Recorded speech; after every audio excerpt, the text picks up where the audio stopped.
Hello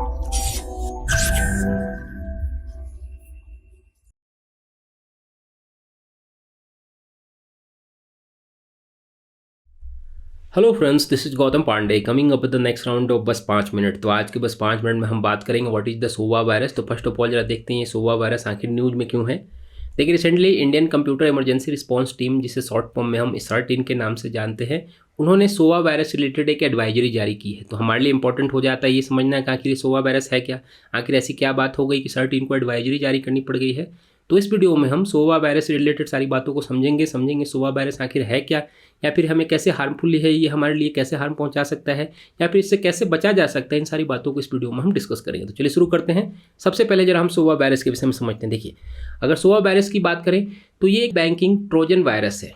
Trojan virus, जैसे कि अगर हम बात करें ट्रोजन वायरस क्या होता है, तो ट्रोजन वायरस ऐसा सॉफ्टवेयर या प्रोग्राम होता है जो लगता तो पूरा का पूरा लेजिटिमेट है, बट एक्चुअली वो मॉलवेयर होता है। देखने में आपको लगेगा कि एकदम बिल्कुल जेन्युइन है, बट एक्चुअल में वो जेन्युइन होता नहीं है।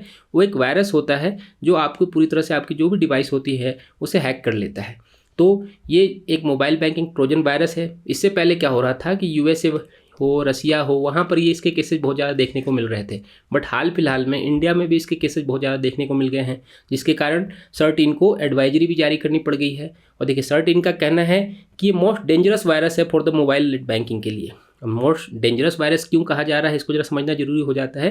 देखिए, इसके विषय में कहा जाता है कि एक बार जब आप इस वायरस को या इससे रिलेटेड जो भी ऐप हैं उसको अगर आप इंस्टॉल कर लेते हैं तो उसे आप दोबारा अनइंस्टॉल नहीं कर सकते हैं। जैसे अगर आप उसे अनइंस्टॉल करने की कोशिश करेंगे तो वो क्या होता है, सीधे आपको होम स्क्रीन पे लेते चला जाता है और आपको कहता है कि जो भी एप्लीकेशन आपने डाउनलोड कर रखा है वो बिल्कुल जेन्युइन है, सिक्योर है, आपको कोई चिंता की बात नहीं है। बट एक्चुअली होता क्या है, वो मेलवेयर होता है। तो इसलिए कहा जा रहा है कि मोस्ट डेंजरस वायरस है। समझिए कि एक बार जब आपके मोबाइल में आ जाए, आपके किसी डिवाइस में आ जाए, टैब में आ जाए, आपके आईपैड में आ जाए, कहीं पे भी आ जाए, तो क्या होगा, आपके जितने भी डिटेल्स वगैरह हैं उसे वो कॉपी कर सकता है। और आपके समझिए मोबाइल बैंकिंग से रिलेटेड है, मीन्स आपके खाते को पूरी तरह से, जो अकाउंट में जितने पैसे वगैरह हैं उसे पूरी तरह से खाली कर सकता है। तो आखिर ये करता कैसे, जरा इसको समझते हैं। देखिए, सबसे इंपॉर्टेंट क्या होता है कि जो ये सोवा वायरस होता है, आपकी जितने भी कुकीज़ वगैरह हैं उन्हें चुरा सकता है, या फिर आपकी स्क्रीनशॉट ले सकता है, वीडियो रिकॉर्ड कर सकता है। और सबसे इंपॉर्टेंट बात क्या है कि जो मल्टी फैक्टर ऑथेंटिकेशन होता है उसे भी ये इंटरसेप्ट कर सकता है। जैसे कि आप मोबाइल बैंकिंग वगैरह यूज करते होंगे तो आपने बहुत लेवल पे पासवर्ड लगाना पड़ता है, OTP लगाना होता है, या फिर बायोमेट्रिक कहीं कहीं पे भी यूज होता है। तो आप समझिए कि इन सारी चीज़ों को इंटरसेप्ट कर सकता है। तो आसानी से आपके जो OTP वगैरह हैं उन्हें स्टील कर सकता है, या फिर आपके बायोमेट्रिक साइन वगैरह को यूज कर सकता है। तो आसानी से आपकी सारी डाटा को ये स्टील करके आपको पूरी तरह से कंगाल बना सकता है, समझिए। इसलिए इंपॉर्टेंट हो जाता है इसके विषय में डिस्कस करना भी। और जैसा कि SR-3 एडवाइजरी भी जारी कर रही है, इस पर आपको ध्यान देने की ज़रूरत है।